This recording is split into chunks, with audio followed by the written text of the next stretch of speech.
মাখা আর বেলার ঝামেলা ছাড়া খুব সহজেই চটজলদি দারুণ মজাদার পুর ভরা পরোটা রেসিপি নিয়ে চলে এসেছি। সম্পূর্ণ ভিন্ন আর ইউনিক ধরনের এই রেসিপিটা বিশেষ করে ব্যাচেলার যারা তারা কিন্তু খুব সহজেই বানিয়ে খেয়ে নিতে পারবে দারুণ মজাদার এই পরোটা রেসিপিটা।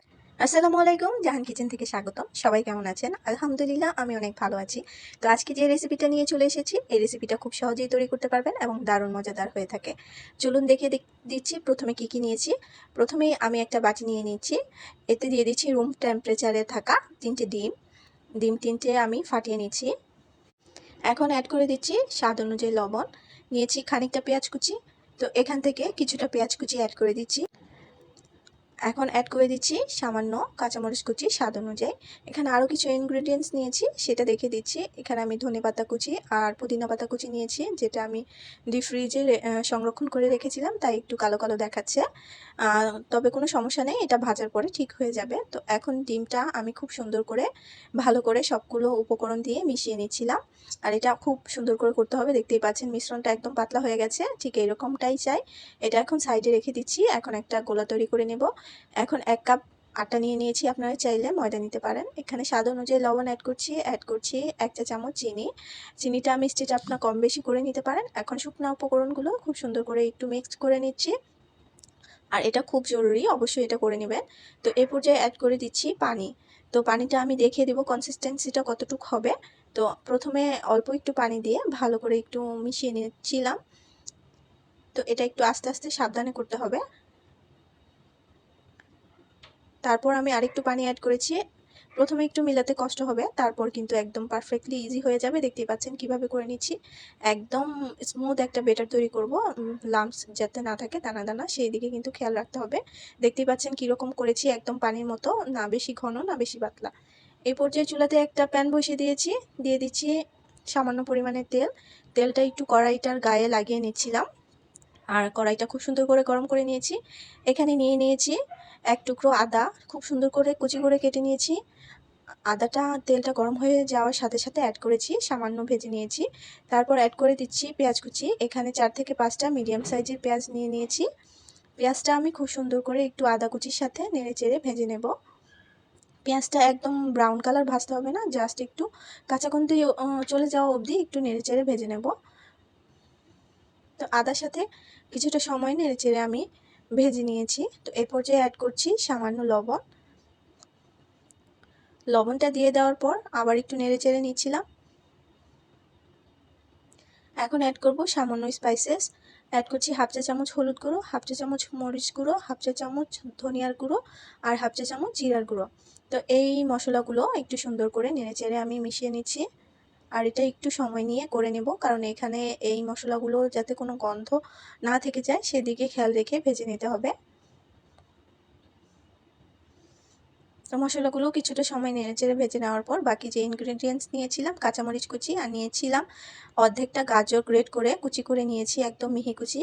আপনারা চাইলে এখানে আরও কিছু সবজি অ্যাড করতে পারেন, তবে বেশি সবজি অ্যাড না করাটাই ভালো। এখানে যেটা দেওয়া যাবে সেটা ক্যাপসিকাম আর গাজর, এই দুটো বা পেঁয়াজ কলি থাকলে সেটাও অ্যাড করতে পারেন। তো এর থেকে বেশি গোটা থাকে এ ধরনের কোনো সবজি না ইউজ করলেই ভালো। তো গাজরটা কিছুটা সময় ভেজে নেওয়ার পর এখানে আমি 2টো মিডিয়াম সাইজের আলু সেদ্ধ করে ম্যাশ করে নিয়েছি। তো সেটাকে এখন নেড়েচেড়ে খুব সুন্দর করে একটু ভেজে নেব। তো আশেপাশে অনেক শব্দ হচ্ছে, যদি কোনো শব্দ পেয়ে থাকেন তার জন্য দুঃখিত। তো এই পর্যায়ে অ্যাড করছি 1 চা চামচের মতো চিকেন পাউডার। এটা অপশনাল, আপনারা চাইলে স্কিপ করতে পারেন, আমার হাতের কাছে ছিল তাই অ্যাড করে দিয়েছি। প্রচুর ঠান্ডা লেগেছে, গলাতে কথা বলতে অনেক সমস্যা হচ্ছে ভয়েস দিতে, তাই কিছু মনে করবেন না। তো এই পর্যায়ে আলুটার সাথে মশলাটা খুব সুন্দর করে নেড়েচেড়ে কিন্তু আমি ভালো করে মিশিয়ে নিয়েছি।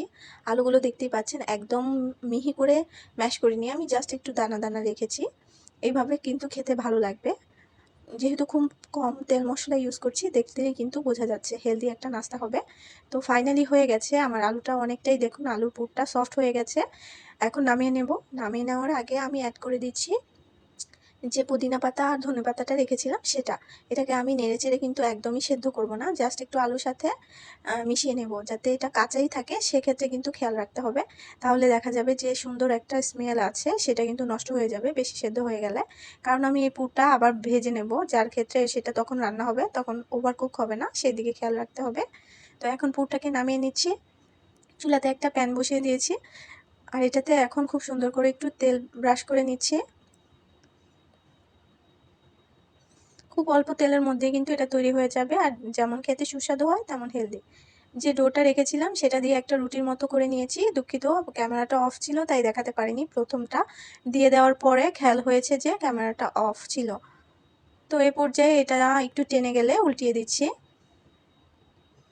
জাস্ট একটু খেয়াল করে দেখে নিলেই হবে, এখানে বলে দেওয়ার কিছুই নেই। তো যেই ডিমের ব্যাটারটা তৈরি করেছিলাম সেখান থেকে কিছুটা আমি এখানে অ্যাড করে দিচ্ছি আর একটু চামচের সাহায্যে স্প্রেড করে দিচ্ছি চারো সাইড দিয়ে।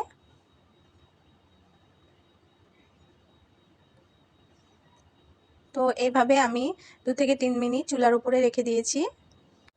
কিছুটা সময় পর একটু সাবধানতা অবলম্বন করে উল্টে দিচ্ছি। দেখতেই পাচ্ছেন কিভাবে উল্টে দিয়েছি।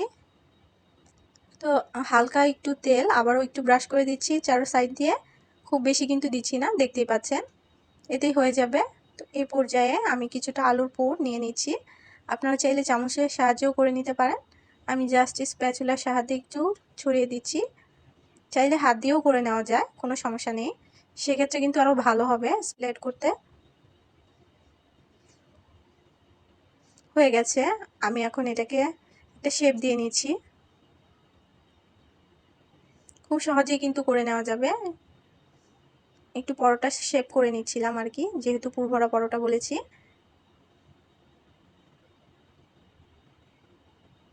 এখানে কিন্তু ডিম আছে, আলু আছে, গাজর আছে, অনেকটাই সবজি আছে। বাচ্চারা কিন্তু খুব সহজেই মজা করে খেতে পারবে এমন একটা নাস্তা। শুধু বাচ্চারা কেন, বড়রাও খুব মজা করে খেয়ে নিতে পারবে। তো হয়ে গেল, ফাইনালি আমার পরোটা একটা রেডি। দেখতেই পাচ্ছেন, দেখতে কিন্তু খুবই সুস্বাদু হয়েছে, খেতে তার থেকেও বেশি সুস্বাদু হয়েছে। খুব অল্প সময়ের মধ্যে তৈরি করে নিতে পারবেন আর ঝটপট হয়ে যাবে। যেমন সকালে নাস্তা, বিকালের টিফিন, চায়ের সাথে, বাচ্চাদের টিফিনে, যেটাই হোক কিন্তু দুর্দান্ত লাগবে এই পরোটাটা। একবার ট্রাই করে দেখতে পারেন। আর আমি যে ব্যাটারটা তৈরি করেছি সেই ব্যাটারটা আপনারা চাইলে লিকুইড দুধের সাহায্যেও তৈরি করে নিতে পারেন, সেক্ষেত্রে কিন্তু আরও মজা হবে খেতে। তো ফাইনালি আমার পরোটা দেখতেই পাচ্ছেন এক পিঠ হয়ে গিয়েছে। তো সেকেন্ড টাইম আমি আরেকটু কালার আনার জন্য উল্টে দিয়েছিলাম। দেখুন ফাইনালি দেখতে কত সুন্দর হয়েছে, খেতে কিন্তু আরও মজা হয়েছিল। এইভাবে আমি এখন দ্বিতীয়টাও তৈরি করে নেব। প্রথমটা যেহেতু দেখাতে পারিনি, ভেবেছি এখন দ্বিতীয়টা অবশ্যই দেখিয়ে দেবো কিভাবে তৈরি করে নিচ্ছি। খুব ইজিভাবে কিন্তু তৈরি করা যায়। তো খানিকটা সময় ব্যাটারটা দিয়ে আমি রেখে দিয়েছি ঢেকে, যাতে উপরের অংশটা একটু টেনে যায়। প্রথমে খালি হাতে সরাতে চেয়েছিলাম, বাট এটা গরম হয়ে গিয়েছিল, খেয়াল করিনি। তো আবারও সেম প্রসেসে কিছুটা ডিমের ব্যাটার আমি এখানে অ্যাড করে দিচ্ছি।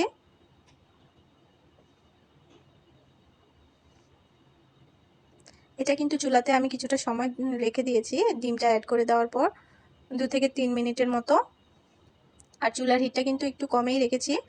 উল্টে দিলাম, একটু সাবধানে করতে হবে, একটু বেশি হয়ে গেলে দ্বিতীয়টার মতো হয়ে যাবে। দেখতেই পাচ্ছেন ছড়িয়ে গেছে। তো এক্ষেত্রে ডিমটা যখন উল্টে দেওয়া হয় কিছুটা সময় হয়ে গেলে দেখবেন কি সুন্দর ফুলে উঠেছে। তো এখন আমি কিছুটা আলুর ব্যাটার নিয়ে এই পুরটা নিয়ে অ্যাড করে দিচ্ছিলাম। একটু বেশ পরিমাণে বেশি হলে কিন্তু খেতে খুব ভালো লাগে। তো সেম প্রসেসে দ্বিতীয় পরোটাটাও কিন্তু রেডি করে নিচ্ছি। এটা কিন্তু খুব হেলদি একটা নাস্তা, বাচ্চারা কিন্তু খুব মজা করে খেতে পারবে। টিফিনে দিলে টিফিন কিন্তু খালি আসবে।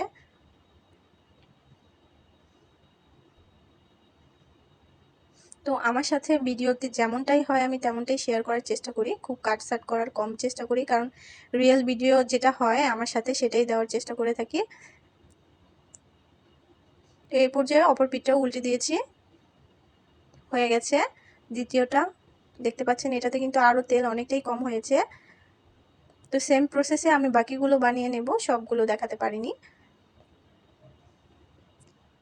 তো কিছুটা এখানে দেখানোর চেষ্টা করছি, যারা প্রথমবার মিস করেছে দ্বিতীয়বার অবশ্যই দেখে নিতে পারবে। খুব সহজেই কিন্তু তৈরি করা যায় এই পুরভরা পরোটা। তো এইভাবে কে কে পরোটা রেসিপিটা করে খেয়েছো অবশ্যই জানাবে, আর যারা খেয়েছো কেমন লেগেছে অবশ্যই জানাবে, আর আমার রেসিপিটা তোমাদের কাছে কেমন লাগলো সেটাও জানাবে। তো নতুন যারা যুক্ত হচ্ছে তাদেরকে বলে দিচ্ছি, প্লিজ একটু আমার পাশে থাকবে, লাইক কমেন্ট করবে, চ্যানেলটাকে সাবস্ক্রাইব করবে এবং ভালো লাগলে অবশ্যই ভিডিওটাকে সবার কাছে শেয়ার করে দেবে। নতুন যারা দেখছো তাদেরকে বলছি। আর পুরাতন সবাইকে অসংখ্য ধন্যবাদ। আমার রেসিপিটা কেমন লাগলো অবশ্যই কমেন্ট করে জানাবে, লাইক করবে, শেয়ার করবে। সবাই ভালো থাকবে, সুস্থ থাকবে। আল্লাহ হাফিজ।